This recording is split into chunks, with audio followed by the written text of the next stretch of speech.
I had no idea. Save it, Druid. Your ignorance doesn't absolve you of the pain you've caused. May was everything to our people. She led with wisdom, compassion, and a love for our land that went unmatched. But it was always you, always putting yourself in harm's way, always needing her rescue. I never asked her to save me. No, but you never stopped getting into trouble, did you? And every time, May was there, risking her life for you. She chose you over everything. Her responsibilities, her people, even me. And for what? For a druid who couldn't care less about the consequences of her actions. Tell me, druid, were you worth it? That's what I thought. Leave our temple. You've overstayed. Livette, stop. You need to let Sionnach find her words, to find the fire within her.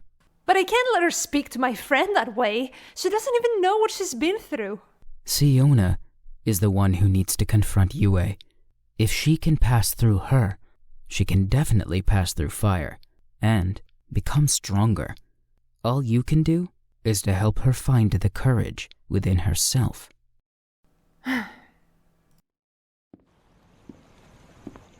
Hey, Livy. Great night, huh?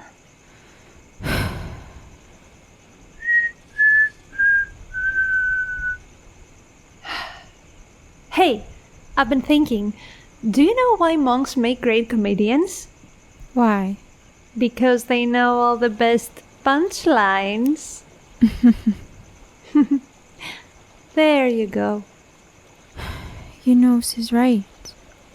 Yue, I mean. I've been nothing more than a burden. Sionnach, you know that's not true. You've been a loyal friend and a caring companion. Then why are all my friends trapped in this situation? Only because they tried to help me again. And at what cost? Echo would have finally been able to free his own people. May would rule Valor fairly and far. We would still be together in a faded, forgotten memory of the past.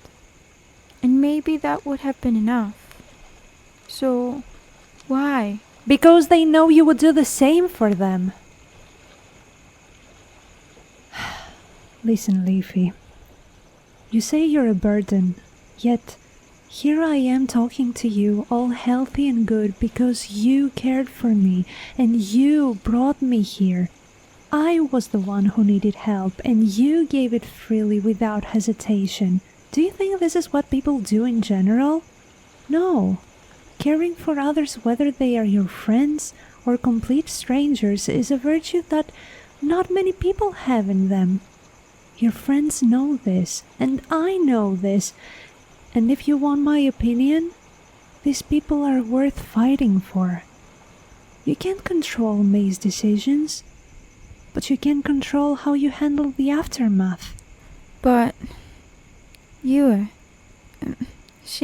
Yue is a heartbroken person, but being heartbroken doesn't give anyone the right to be hard and mean to you, even more when they don't know you. And I think that Yue doesn't know you enough to understand and accept May's decision. Don't let other people bring you down on your knees. Don't let them hurt your feelings. Speak up and reach out to them. You need to be able to defend yourself, not to be afraid of other people's perception of you. But I don't want any conflict.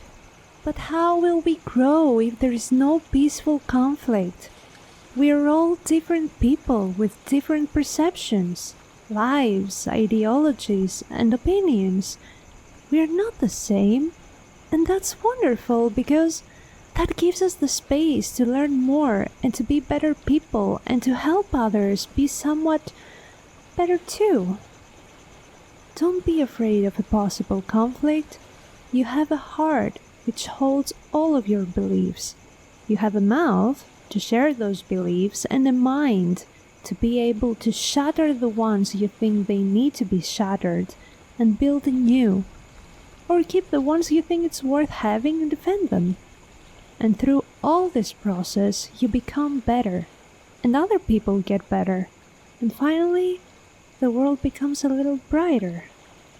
If you don't share your heart and mind, you don't give the space to bloom. I think it's time for you to bring your spark out. And what if this doesn't work out? What if they hate me for it? Oh, that? I'll cast vicious mockery on them. The temple really helped you. I'm glad you're okay. You know, meditation proved really helpful. Let me guess. You were singing in your head while meditating, weren't you? Maybe a little bit in the beginning, but don't tell Kai I was. Okay, now that I feel inspired, I think I'm gonna go talk to Yue. Good luck.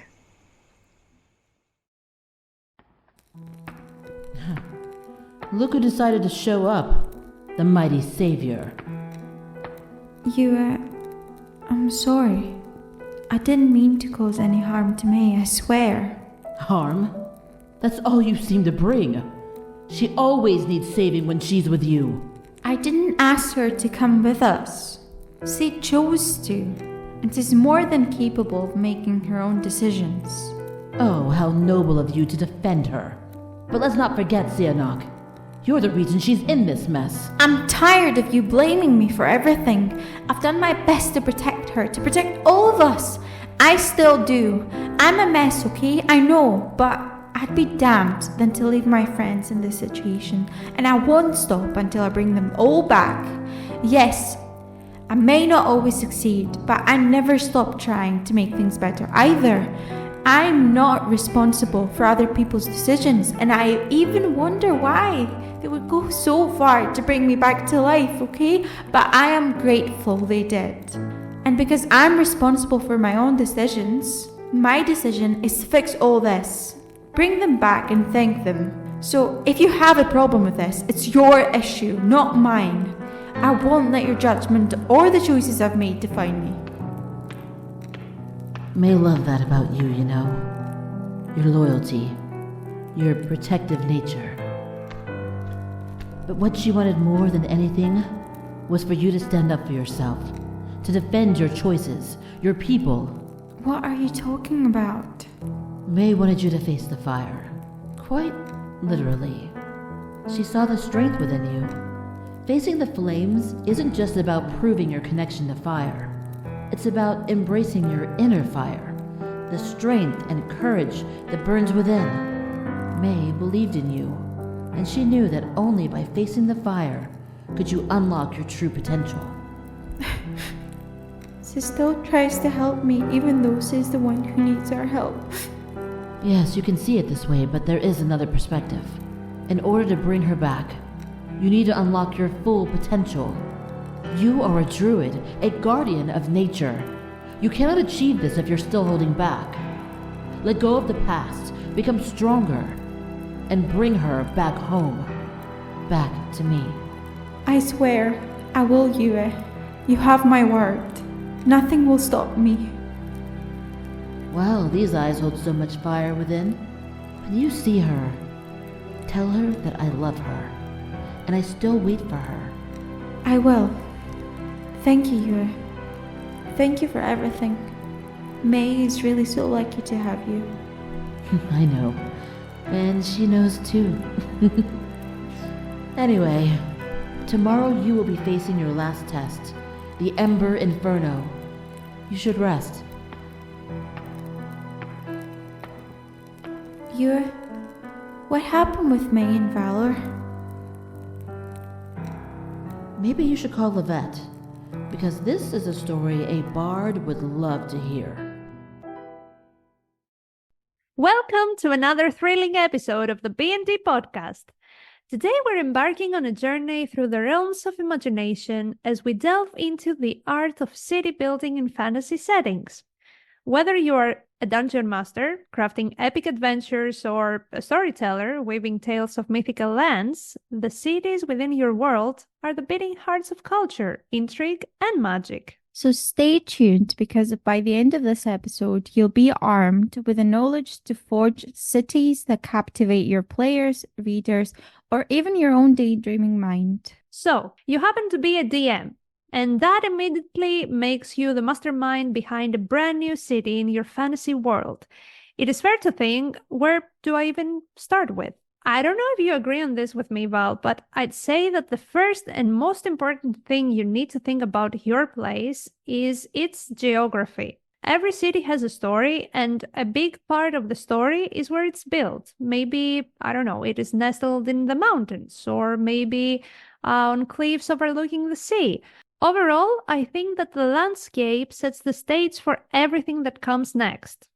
I think you're definitely right. And I can say for a fact that what I love more than anything else, and more than playing Dungeons and Dragons with my friends, is getting a proper description of my surroundings from the DM every time the party enters a new city or a new area. I feel that knowing the purpose and the importance of the city or the area in general is extremely vital, so it can mentally transport you in it in a way. I really appreciate a good description, indeed, or a picture if it's hard for the DM to describe it. But what about the folks who call the city home? I think it is important to understand the people who live in your city because it adds depth and authenticity to your world. Yeah, I think it gives you the feeling of actually browsing through the plethora of shops and monuments, visiting, I don't know, a warm tavern on a cold winter night, enjoying a ride with the town's floating devices, maybe from one area to another, or even learn of the existence of a shady guild that you can do sketchy work for to earn some coin. Yes, the possibilities are endless, right? Yeah. And also, let's have a little chat about politics, okay? Who's calling the shots in the city? Is it a council of wise elders, a tyrannical dictator, or maybe a charismatic rebel leader? It's interesting because politics in a fantasy setting can be as diverse and complex as the worlds they inhabit. And one thing we can all agree on is that the political landscape shapes the very fabric of society. I totally agree with you. It's so important to know the answers to all these questions, especially once you visit a new city. Because the way you behave as a visitor, the way you'll talk to people, or even step your foot in the city in the first place, all these things rely on knowing what to expect. Otherwise, you might end up dealing with huge consequences. Haven't we all done that many times? We fear and love consequences. Yeah. We fear them for our characters, but we love them for the content they give. Exactly. Then we have another question. Who holds the reins of authority and how they wield that power?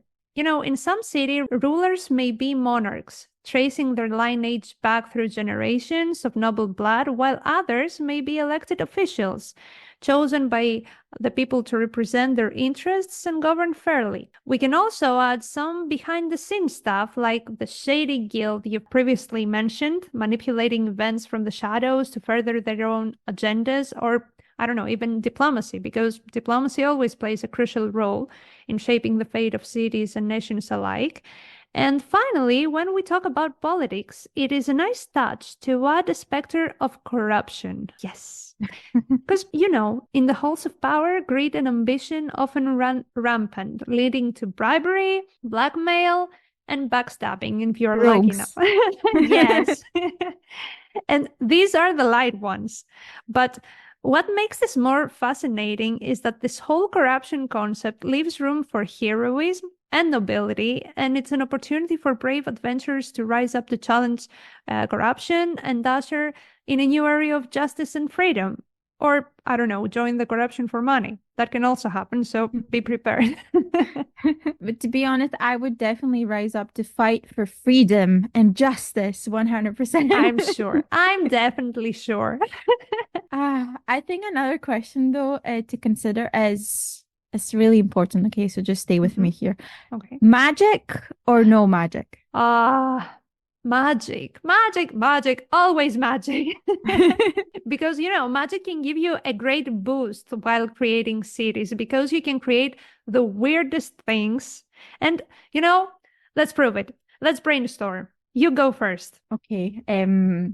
Well, for me, I'd say definitely places that draw their magic from nature itself would probably be my first choice. Mhm. So yeah, magic is prominent in our imaginary lands here, but it all comes down to the energy emanating from this sacred pool at the highest peak of the mountain, or from this majestic thousand-year-old tree's roots, that is hidden deep beneath a forest, maybe. I don't know.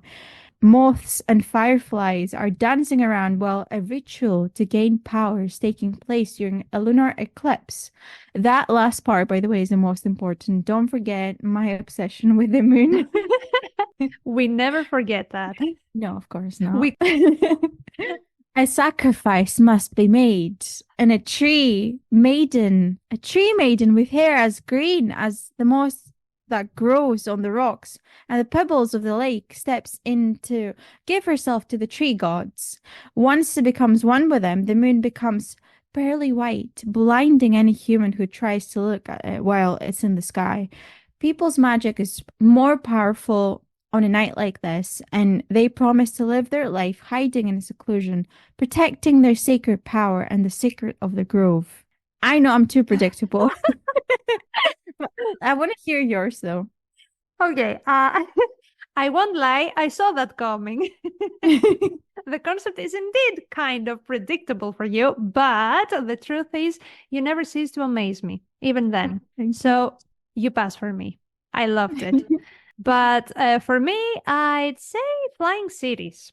Flying cities. Yes, because I started loving this concept when I first saw the Skypiea arc from the One Piece animation, and then my obsession continued when I started reading about the Netherese and the Karsus Folly lore from the D&D universe.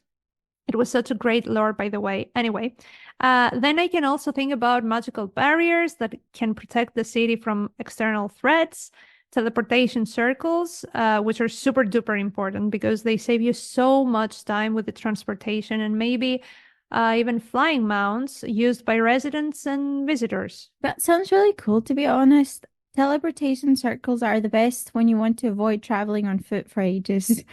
Also, mounts. Oh, this gives me all the feels. World of Warcraft era was my favorite era, and you can try and change my mind. I still remember the first time I rode a griffin back in Stormwind. Oh, The Alliance girls here. for the night elves. Yes, it was amazing. And I may be a total nerd right now, but for all of your hardcore DMs and possible DMs out there, magic can be a valuable resource, economically speaking. You can have trading and commerce in the city. Also, think about this. Enchanted artifacts and rare spell components can fetch high prices on the market, while skilled mages and alchemists may work as artisans or consultants to the wealthy elite. Overall, magic is a great touch when we talk about world building, and I personally love it. So, of course, it depends on what kind of campaign you're running. If it is low or high fantasy for us, count us For in. sure. For sure. Ultra duper, super duper high fantasy for us. As high as they can go. Yes, that's true.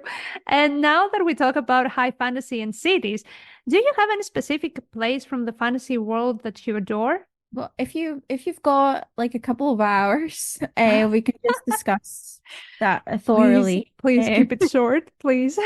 I don't think I can really choose, but because we talked about World of Warcraft, nostalgia hit me hard. So I'll just follow my heart and say Teldrassil is one of my favorite high fantasy places by far for Kalimdor. Every time I played World of Warcraft, I always wanted to visit all the Night Elves territories, to be honest, all the shrines, all the trees. Spoiler alert, the burning of Teldrassil was actually after Sionnach's story was written, so you can't blame me for stealing any of Blizzard's ideas, okay? Disclaimer. Yeah. It was hard to watch though, even after I wrote the story. I think I got inspired to write my first ever homebrew campaign by looking at places like Ashenvale, the Twilight Grove, Nordrassil that we never got to experience. But anyway, it was called Fae Tales, if you remember. Oh my And Somehow, this places in Kalimdor always reminded me of Feywild as well, so I had to connect it somehow.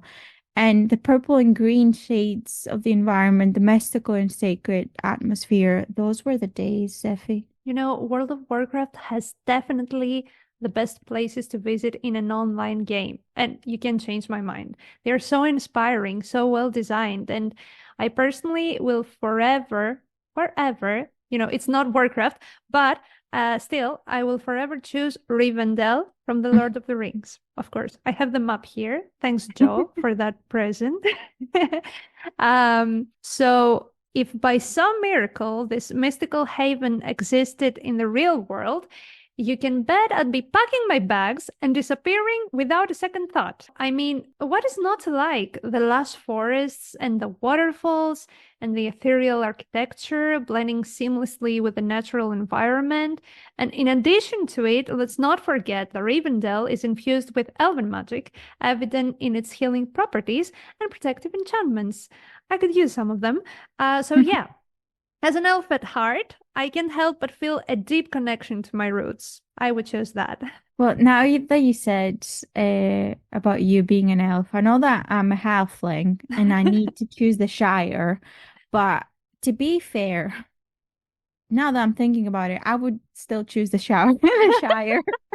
Okay, that But wasn't so also, difficult. yeah, but if we can add to the list Mirkwood, Oh, I would okay. be more grateful because for me, wood elves are just the best. And still to this day, the Woodland Realm is my Wi-Fi name back home in Corfu. Oh, how you remind me. Oh my God. My mom doesn't know what it means, but I do, and that's all we need to know. I love Sylvan elves, and Thranduil will always be my king, no matter what. Our king. He's the one true Majestic. majestic king.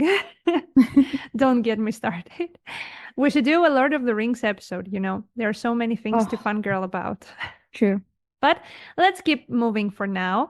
Apart from that, creating your own homebrew world is such a difficult and time-consuming task, and it comes with its challenges. Usually, the worst thing that can happen is for the players to skip an entire city you've been working on for days or even weeks or months because they decided to help Bobley the Goblin to find his lost underwear or whatever, something. So yeah, you need to be prepared for any occasion. I swear I tried once and I gave up only in a few months to do that. Creating the whole universe, maps, names, history, connecting them all together. Like, Val, who do you think you are? J.R.R. Tolkien. So I'm not, and I will never be, but I refuse at least for now, to even consider the idea of starting anything. It triggers my anxiety even thinking about it. And I also, trust that. It's so hard to think of names and ideas that haven't already been done, you know? Um, That's so true. I hope I'll change my mind one day. But I want to know also, have you got any favorite city from a homebrew campaign you have participated in, and why is it your favorite, if you've got one? I can't even imagine how hard that is. I am not a DM. I've never been, but I can understand how difficult it is. And that's where I really want and need to mention the guy who created the universe Lovett is coming from, a dear friend of mine and a wonderful, wonderful DM, even though we're not used to praising each other right in our faces. I need to say that he did such an amazing job in this campaign. He had everything prepared, every city, every village. I don't know how much of this was improvisation, but even if it was, that's another proof that he succeeded. And fun fact, he is also co-writing the script of our podcast, since the world he created is a very important part of the story. There are many things that we didn't manage to get our hands on since we stopped playing the campaign, and now that he gives me some information about certain things, I've been left speechless, and trust me, you'll be left speechless too. So thanks, Paso, for all of your hard work and your imagination, your freaking great imagination. Anyway, at that time, when we were playing the campaign, Lovette and her party managed to go to a city called Liurnia. God, I love the city. And Lovette loves the city because it was absolutely incredible. Like nothing I've ever seen before. There were towering walls of air surrounding the city, keeping it safe from any potential threats. And to enter, you needed a special gauntlet, right? But here's the kicker. These gauntlets weren't just for show. They were color-coded, each one granting different privileges. Red was for regular folks like us, white for merchants, blue for security guards, and black for the aspiring future lords. They weren't just for show, they were like these high-tech security measures that recorded everything you did while you were inside of Liurnia. And yeah, I know it sounds a bit Big Brother-esque, but hey, it was all in the name of safety, right? Or maybe not, who knows? But regardless, it added this whole extra layer of intrigue to the city. And let me tell you about the vibe. Liurnia was way ahead of its time, and it had this club called Bati Bochita, where they were spinning this new thing called electronic music. Yeah, you heard it right. They invented it. And that's why Lovette has this obsession with this music, and you can find this vibe through her Spotify playlist. Anyway, they even had these crazy instruments that mixed medieval and electronic sounds, and Lovette still has this gadget for her lute that turns it into an electronic guitar of sorts, boosting the range of her bardic inspiration, mechanically speaking. Can I just say that Yeah. Lovette is actually Taylor Swift, the Taylor Swift of Farron.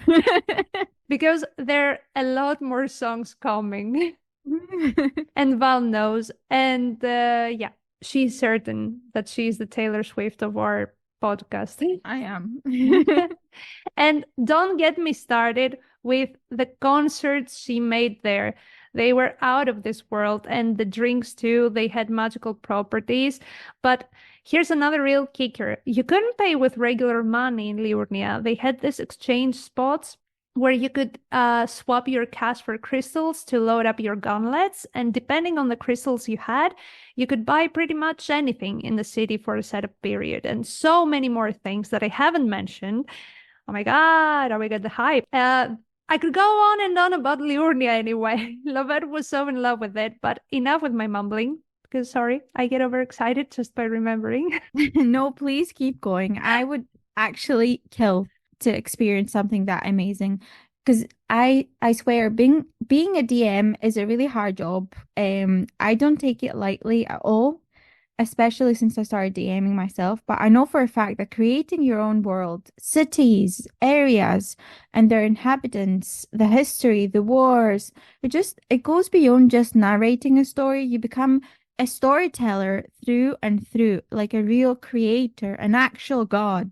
You control every single detail. You're the puppet master indeed. And that, my friends, is a talent that is hard to find. Because dedication is one thing, but creating a whole universe from scratch, scheming and plotting like another Machiavelli is an actual innate skill that, yes, you built on it, but most people are born with it. And what a skill, right? You know what else is good to mention about all this world creation stuff? That you need maps to show. And Definitely. maps are essential because the players have a better understanding of the world and they get the whole picture, and it's easier for them to move or strategize. And we know that this is a quest that takes up a lot of your time. And not only that, but adding information about each city. And we would like to suggest a few sites which can help you with all this. First, we have Dungeons Fantasy City Generation, which is a valuable tool for game masters. And this online generator allows you to quickly create detailed city maps, complete with districts, landmarks, and important locations. You can also customize various aspects of their cities, such as size, population, density, and architectural style. And you can also add notable features like markets, temples, and taverns, which is pretty great. And it's free. And it's so easy to use. And we can certainly not forget Kassoon, because some of us can be lazy or uninspired sometimes, because life happens, okay? So you can actually use Kassoon to generate a whole campaign, a plot hook, a plot twist, an encounter, house maps, anything you can think of. It's just a great way of creating an authentic one-shot for your friends, to be honest. Or if you feel like the ideas you were given are not speaking directly to your soul, you can just use it just for the practical stuff, maybe like preparing and creating encounters and puzzles that are actually a pain to create to begin with. It's completely free to use, but as always, supporting small businesses by becoming a patron is always the best way to go. So don't forget to go support Kasoon. We're not sponsored, I promise. We're just not. like supporting our fellow nerds. DMs can breathe with this kind of sites. So, wrapping it up, whether you're crafting a bustling metropolis or a small village, the possibilities are endless, and the journey of city building promises endless adventures and exploration. So, let your imagination soar and build a city of your dreams in the realms of fantasy. I think it's a great time to close it here. What do you say, Val? Yeah, I think so. Okay, so thank you guys for listening to our episode, and we'll see you again on the next one. Until then, may all your rolls be a natural 20. Bye! Bye.